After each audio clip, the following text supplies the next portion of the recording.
This is Ron Carter.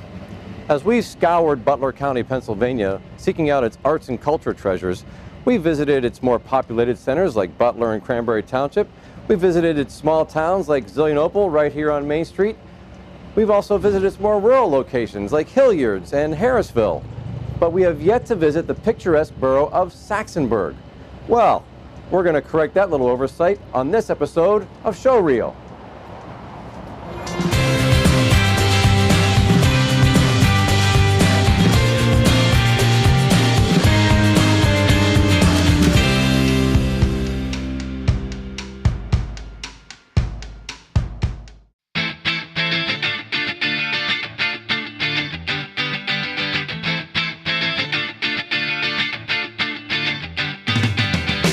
As you travel along Route 8 and make the turn onto Saxonburg Boulevard heading towards Saxonburg, just a few miles outside of the town proper, you'll find a delightful establishment that explores the art and culture of chocolatiering.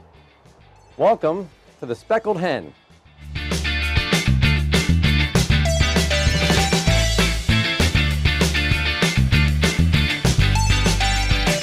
We are at the Speckled Hen in Saxonburg, Pennsylvania. I'm with Valerie Cannon, the owner of the Speckled Hen, and we are going to talk about the art and culture of chocolatiering. And Valerie, this place looks absolutely delicious. Thank you. That's the goal.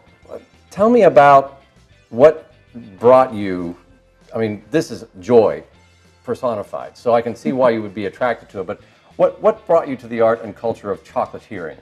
I, somewhere down deep, am an artist. You know, Okay. I've always wanted to do something. In growing up, just didn't know what I wanted to do exactly. Mm-hmm. Thought it was animals, maybe a veterinarian. Mm-hmm. Didn't Oh, really know. what was your background? Animal science. Really? Yes. That was what your degree was in? Yes, in animal science. Okay. Did a master's degree. Went through a bunch of schooling and didn't know really what I wanted to do. Ended up in corporate America. Did a bit of academia for a while. Been there, done that. That's Okay, right. And I understood. thought, I'm still not satisfied. I Sure. haven't really itched that craving, Mm-hmm. whatever it is. So what I decided was to just start looking around and seeing what I wanted to do. I played with chocolate all the time. Okay. We'd do chocolate-covered pretzels and Oreos, send them to work for Christmas and, all the fun little things. Sure, absolutely. So I decided that I needed to move back to Saxonburg. That was number one. Okay. We were living out in Oregon, spent some time in Ohio, and Wow. really wanted to get back to my roots. Sure. So came back here and didn't know really what I wanted to do, but knew it had to be with my hands. Okay. And chocolate just jumped out at me. This was a facility that was a chocolate facility when I was growing up. Oh, really? Where we are right now? It is. It used to be called Wilma's Chocolate. Okay. And I came in here all the time, almost in this exact same spot. Would buy the Oreos from Wilma. Loved them. Just loved Yeah. them. So it was somewhere deep in my, somewhere in me that I wanted to do chocolate. So anyway, long story short, I came back here and I thought, I'm going to start just dabbling with chocolate. Started making a few things. In fact, when we opened the store for Mother's Day about 6 years ago, Okay. there were maybe 6 things on the shelf. And I was like, yes, I am ready to be a chocolatier. Let's go, people. Now, was the other place closed at that point? It was. It had been closed for about maybe 8 to 10 years. Okay. So it was a very long time. And it was a gamble. When I came here, I was looking for a place to stay. Mm-hmm. And this place was was all-inclusive. It was an empty building that was suitable for a business. Right. And it was also a house. So I had a place to... So this is your home as well as your business? It is. Okay. Although I don't like to say that very much because what happens is when people hear that, they think home business. Yes, And I yes. would like to say that we are everything but a home business. Okay. So really, I just kind of climb into a closet over there, take a nap, come back and make some more chocolate. Fantastic. And really, because what I've tried to do is make this into an all-inclusive, almost a destination. You come here and you can buy a gift for someone. You come here and you buy yourself a snack. You come here to see what we've been creating in the last week or two. So we're constantly changing, constantly making new things. And really, that's my draw. So when people talk about people can't compete with the internet anymore, you really have made this a destination. You really need to want to come here and take a look at what they have. Although I'm sure you probably do have an online presence that you can take orders and things like that. We do, and in fact, that's one of the things that we're aiming to really focus on this summer. Is we've changed our systems a little bit so that we can have a really nice retail internet retail sale Sure. platform. Okay. And but yeah, right now you can get on speckledhen.com. You Right. can order some chocolate. We just shipped out a bunch of things for Father's Day. Of course. And so all the dads, that are getting ready to get some chocolate from the Speckled Hen. We've been sending to places like California and Texas and Florida and you name it. It's Wonderful. going there. So right now it's working, but I'd like to make that something that's a lot Well, more broad. so you're covering that aspect of the business, but truly to appreciate this place, you have to come here because you have almost everything imaginable covered in chocolate. We do. Everything from pickles and olives. Pickles and olives? People want we- chocolate-covered pickles and We olives? do, and it's not necessarily something that I might have envisioned. I mean, I do dream a lot about chocolate, and I'll come here, and that's the first thing I do is I say, clear the tables, ladies, we're going to make some chocolate-covered olives tonight. Oh, my goodness. But I have a lot of customers who come in, and they want a specific thing. So I had a friend who came in one day and said, Valerie, I'm going out to dinner tonight with someone. I'd like to sort of, give them a surprise, kind of a trick, some of your excellent chocolate. Do you mind dipping these olives in chocolate? So green olives it was that Olives day. and chocolate. All right. Well, that's certainly something different. I can see it right here. We have this beautiful spread of fudge products is what this appears to be. This one in Yes. particular has caught my attention, which is the caramel chocolate peanut. Oh, So my goodness. one of my things is I am addicted to chocolate, which is a good thing. I'm a chocolatier. And it is wise. Because This is a quality good assurance. career move. You got it. If I eat it, it's all under quality assurance. Yeah. So I can't just make chocolate or vanilla fudge. I Mm-hmm. really, it depends on how I'm feeling that day. If I'm feeling a little nutty or if I'm feeling like I really want some gooey caramel and some chocolate. And a lot of times we just come up with fudges that they just are. And we like to use a lot of local products as well. So Okay. we do have a fudge, since we're standing here in front of the fudge table, Mm-hmm. we have a fudge that we use the coffee beans, the Wired blend from Saxonburg Coffee Company. All right, So that fantastic. is definitely something that's sort of a local type of a fudge. So is everything in this store, do you make everything in this store? I would say about 97% of it we do. Okay. Now we do have a few things that we bring in that are, just sort of fun novelties. Like a chocolate-covered blueberry. And Okay. the reason we bring those in is because it's a different type of a process. So we do a lot of hand dipping, and what we do is a hand-dipped process. So And I couldn't help but notice to that point, chocolate-covered voodoo heat chips. So that is an Utz product. Utz is a local company. Okay, that's to true, here. that's right. And so these are amazing. We went to a food show once in Chicago, and we grabbed as many different things that we could that we thought might, be covered in chocolate. Mm-hmm. Everything from the voodoo heat potato chips, all the way to seaweed and some other gummy type things. How did the chocolate-covered seaweed work out? Oh, it was horrible. You don't see it on the shelf out here, do you? Do not. I do, however, see. Tell me this is a chocolate-covered Twinkie. It is. It is. Now, I had a friend, again, someone who was a customer came in, and she said, Valerie, my boyfriend loves chocolate-covered Oh, my Twinkies. goodness. So we made some chocolate-covered Twinkies for her. There was another customer in here who said, chocolate-covered Twinkies? And so we started making Now it's a chocolate-covered staple. Twinkies. That's right. It's we sell a ton of those. And I see chocolate-covered wine bottles, and I see, We do. it's truly amazing. We do. We don't just stop at chocolate. And really, that's the art of it. To me, it's not just putting chocolate into a mold and letting it set and breaking it out of the mold. Everything in here has a little bit of my personality in it, and I really think that's what sort of captivates the customer, Okay. is that they know that they're getting a little bit of my creativity.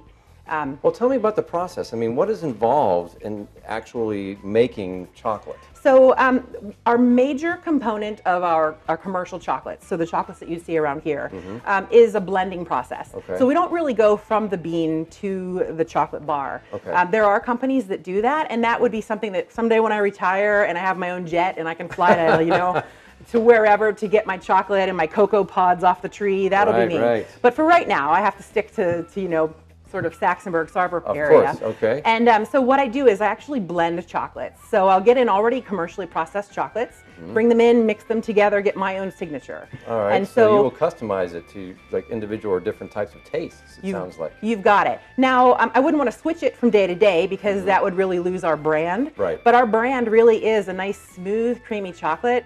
We use about 7 different types of chocolate to make our Speckled Hen type chocolate. And in that process, we're blending and mixing, and then it really, really gives a the speckled hen taste. Okay. Which is unique. You know, every chocolate company, even though we have a few that are pretty close in proximity here in Butler, Right. we all have our own different taste. So, and so that's what makes us unique. So what you make here truly is something you cannot get anywhere else in the world. In the world. Isn't that wonderful? That's truly, truly amazing. So even though it's a Twinkie, it's my Twinkie. It's a speckled hen Twinkie. Fantastic. Well, now, you talked about the process. Now, in this day and age, in the 21st century, people want healthy alternatives. I myself am on the keto diet plan, which means no sugar and no carbs. That's How do you address that? So people like me who are chocolate pushers, we start to feel a little guilty after a while. You know, I make a rapport As well with you should, because as I can't have any of this. you're my customer and I do care about you. You know, I've built a rapport with you. And so I know that there is an addictive component to sugar and that people love chocolate for the sugar. Yep. But it's not 100% healthy. You know, my pants are getting a little tight and, you know, so, so what I've done is I've really tried to address that situation and sort of think to myself, what do I want to do that's going to make a very healthy alternative? So we have a dedicated gluten-free line. Okay. Typically, chocolate is gluten-free. However, when we are hand dipping and we are contaminating, if you will, understood. a pot of chocolate with glutens. So we have a gluten-free line as one option or alternative. We've got a vegan line, which is our dark chocolate with no animal byproducts and is dairy-free. They can even take care of you here. It's also a very good chocolate. It is very dark. It's got a very, very deep cocoa taste. I love it. If you love dark chocolate, it's a great alternative. Terrific. We are doing a raw chocolate, so we're actually using cacao butter, and we're mixing those together in-house so that we can control the amount of sugar that goes into chocolate. So it's been a wonderful sort of exploration. It's really pulled a lot of different fun facets of chocolate making into my world. Temperatures, humidity, amounts of sugar. And we're making one that is a zero sugar alternative. And we are making it sweeter with the use of dried mulberries. All right. So that's something even I might be able to sink my teeth into. You got it. Wonderful. You got it. So you have this great store. You see all these great customers, and truly, these are works of art. Do you do any special events? We do. So we host birthday parties because one of my tenants Of course you do. Of course you do. That's right. What child or what kid would not love to have a birthday party here? By the way, we've done some for adults as well. A couple grandmas will come in. We do host different events like women's clubs to come in. I bring up a pot of chocolate, maybe give them a little demonstration or a talk about how to make chocolate because a lot of people like to do that at home on their own. And I can't begrudge you for that. You know, this is a wonderful place to be. We just got a grant from Butler County Tourism this year. So really, in the Butler County Convention and Tourism Bureau. Yes. So one of the fun things is they have given us some money to renovate a room in our building, which is going to be a 100% dedicated facility for classroom space, doing meetings, and having a good time immersed in chocolate. And I also couldn't help but notice that you do customized business cards made from chocolate, and we just happen to have the Butler County Tourism Bureau's business card right here. That's right. 100% for people edible. to enjoy. 100% edible. So, Mr. President Jack Cohen, your business card will be absolutely delicious when I take it home with me. Well, it's absolutely fantastic, Valerie. This is a wonderful, wonderful place. I really can't congratulate you enough. It just looks, I mean, like I said, this place looks entirely, the only thing I noticed that we're missing are the speckled hens. Now, where are the speckled hens? So we do have speckled hens during the summer. I'm a farm girl. We named this place the Speckled Hen because it really needed to be a destination, a place you wanted to come past and come in and see what in the world is in this store. So we have some speckled hens outside. We bring them in during the summer. We had an open house last week where we celebrated and named all of the speckled hens. And we have them. They'll be here till October or November. Wonderful. And then they go back to the farm. Well, it's a fantastic place, Valerie. It's hearty congratulations on this wonderful chocolatiering. Certainly there's art and culture to chocolatiering, and I couldn't congratulate you enough. Thank you for joining us for Show Reel, and don't tell my wife.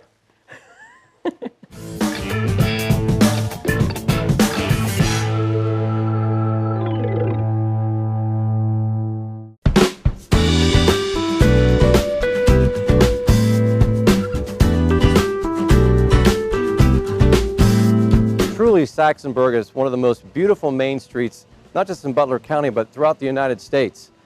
And nestled right here on Main Street is an establishment that has probably one of the most eclectic mixes of product you might run across. Welcome to Batch.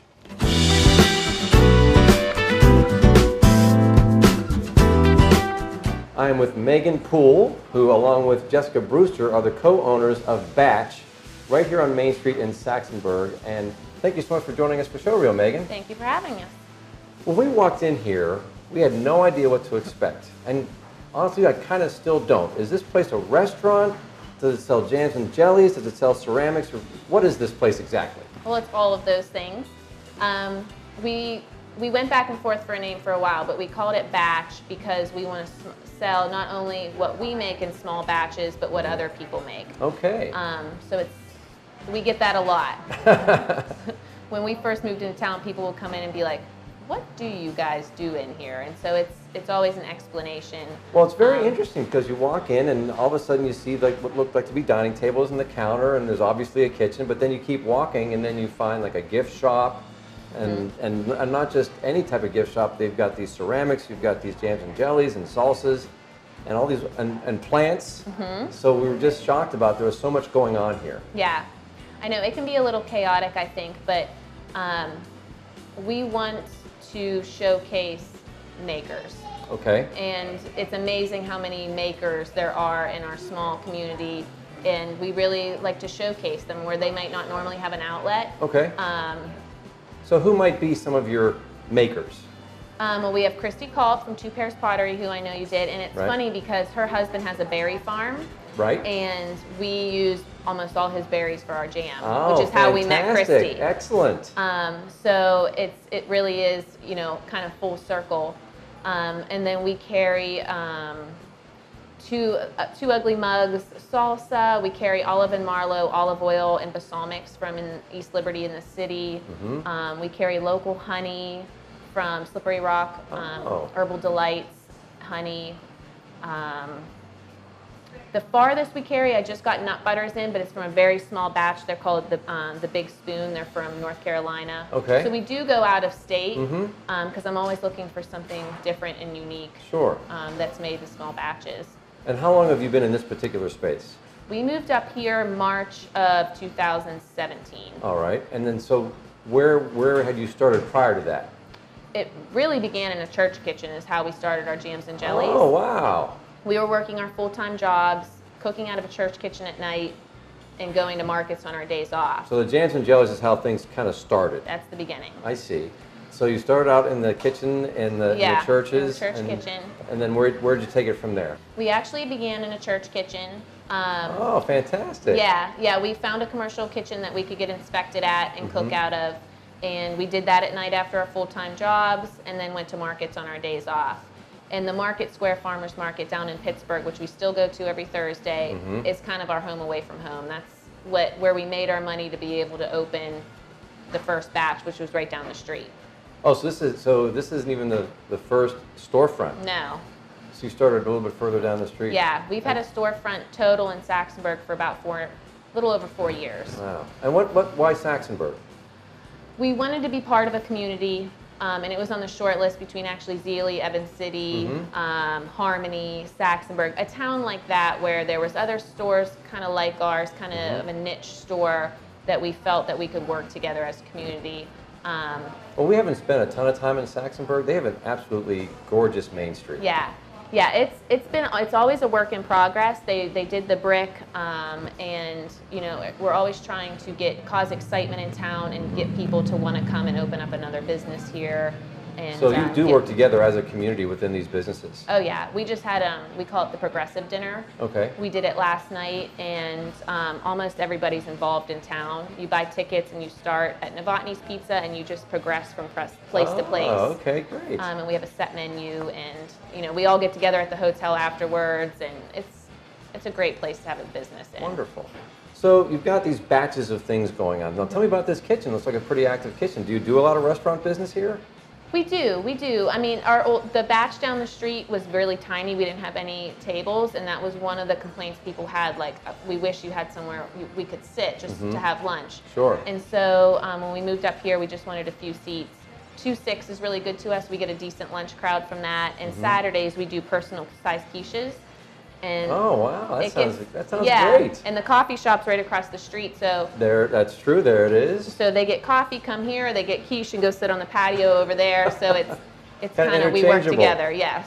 Well, it looks like there's a lot of really beautiful custom work done. So do you do this work? Like this counter is fantastic. Yeah, we're lucky enough that we have handymen in our life. And Jess's dad actually built this counter and our counter that's out of old doors that we got from Worsley before it burnt down. Yeah, we kind of, like I said, our background's both in art and design, and so we enjoy that. And we kind of had a vision of what we wanted. And That's a great point that you just made. How did you even decide that you wanted to do something like this? I can remember as long as I can remember, I wanted my own place. And I really wanted plants. That was my passion in life. I liked to plant and horticulture. All right. And I've always worked in other small businesses, other small retail. And it was always something bugging me in the back of my head to do my own thing. And I met Jess through mutual friends, and she's the same way. And her background's in food. Okay. And food is what keeps people coming back day after day. Of course. And so it helps. I hate to say it, but the other things are kind of fillers. Mm-hmm.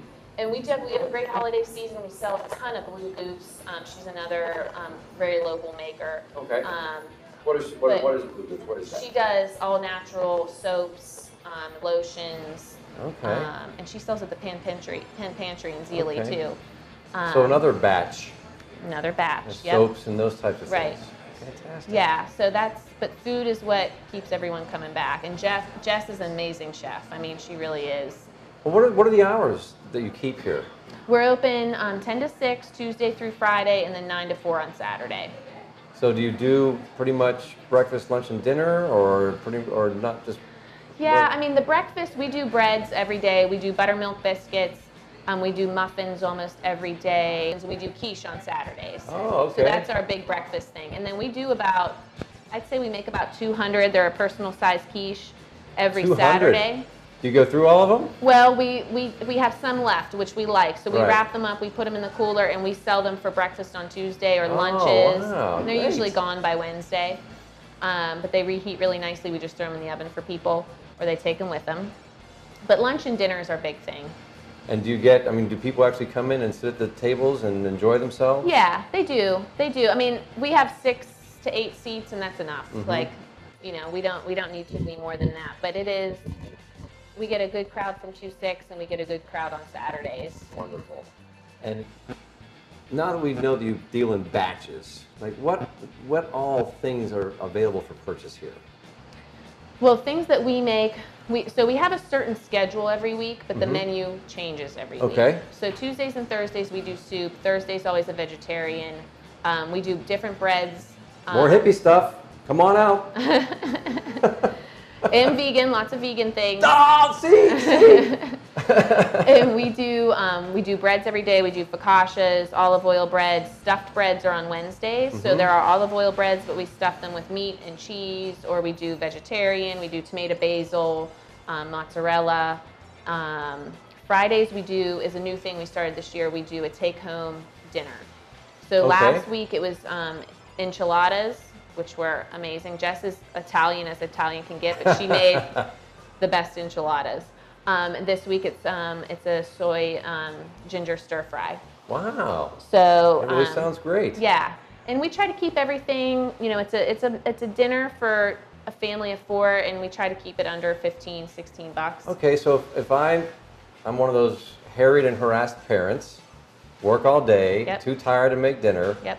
I can come in here and place this order, and I can take it home. Do I have to reheat it, or does it come all ready? Well, most of the time you have to reheat it. Okay. Yeah, but it's a quick meal, and sometimes it's like the main course. Like next week we're gonna do meatballs, homemade meatballs and red sauce. So we don't make a homemade pasta or anything like that, but you just boil your pasta, or we make buns. You can make it a hoagie bun, something like that. Wow. Yeah. So you're really catering. Not only you have this beautiful Main Street setting, so it has that kind of Mayberry RFD kind of feel Yeah. to it. But you're also catering to the market of the 21st century, where these people just need to come in, they need to get something quick, and it's a wholesome, real meal. We are, and we like that idea. How I explain it when people come in is that it's like your grandma's kitchen. What we make that day is what's for dinner. It's homemade, it's from scratch. You can't get any more like you made it yourself, but you didn't. So, it's not a freezer meal. It's not coming out of a bag. Sounds great. It really sounds great. So, do you do any kind of special events here, or are there any type of programs that you do that are outside of typical day-to-day business? Yeah, we do. We try to get into the city as much as possible with our jams and jellies, just to kind of promote us and promote Saxonburg, and that's how we began. So we do a market in the city every Thursday. We'll be at the Squirrel Hill Night Market next Saturday. And then in town here, it's an event that I started with the late Mayor Pam Bauman. It's Okay. called Mingle on Main. And Sounds like fun. Yeah, the third Thursday of every month, we shut down the whole street, and we have food trucks and live music and artisan vendors set up, and there's kids games, there's a farmer's market. So this isn't like an annual festival. You do this once a month. Once a month, starting from May to September. Okay. I Okay. can only handle that. So yeah, and all the businesses stay open late because a lot of businesses close at 5. Right. Exactly. So it kind of it's from 5 to 8. So it gives a chance for families to come out and kind of eat dinner. So the businesses will make it a point to stay open. Oh yeah. That is a wonderful idea because Yeah. that's been a kind of a challenge on a lot of these Main Street economies, is that they're saying that they can't compete with, the strip centers and the internet, of course, and the Yeah. big box stores, but half the time they're not open late enough, it Yeah. seems like. So the group of Saxonburg has come together and said, listen, once a month during the summer months, Yeah. we are going to be open late, and they're going to shut down Main Street and just have a great festival atmosphere. That is Yeah. a fantastic idea. Yeah, it's been fun. It took a couple years to take off. This is the 4th year we've done it, and this year it's really. So the first one was probably last month. Yeah, and we're estimating we had between 1,000 and 1,100 people Really? in town for that night. That is yeah. amazing. And Yeah. it'll probably only get better as the summer goes on, I would think. I got the Cousins lobster truck, and that was like huge. Cousins So, lobster truck. yeah, A the lobster, lobster you can truck. get lobster out of a truck. Yeah. Well, Megan, it sounds like an absolutely fantastic concept. Now that we understand exactly what it is, more and more people are going to find out about it. It's right here on Main Street in Saxonburg. It's batch, and it's batches of all these fantastic things. Thank you so much for joining us for Thank Show you Reel. so much. It was a joy. Wonderful.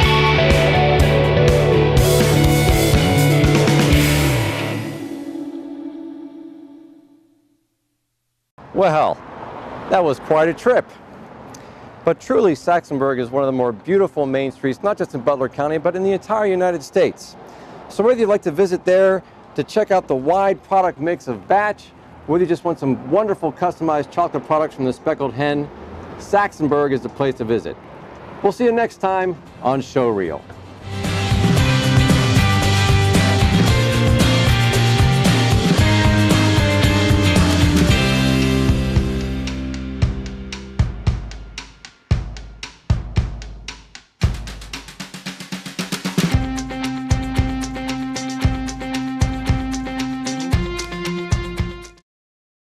If you would like to find out more about arts and culture in Butler County, PA, be sure to visit the online calendar on the website of the Butler County Tourism and Convention Bureau.